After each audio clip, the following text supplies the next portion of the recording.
Good morning everyone.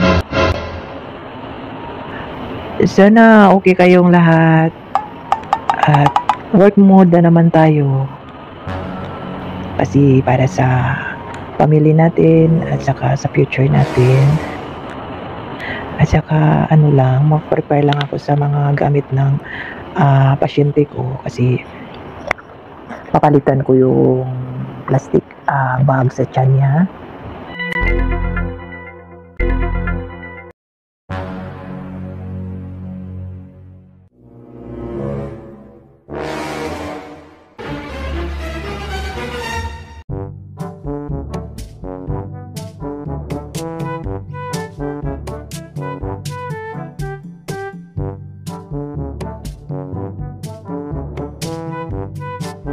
Thank you sa lahat ng mga viewers ko. At saka ingat kayo lagi and I love you guys. Thank you so much. And God bless.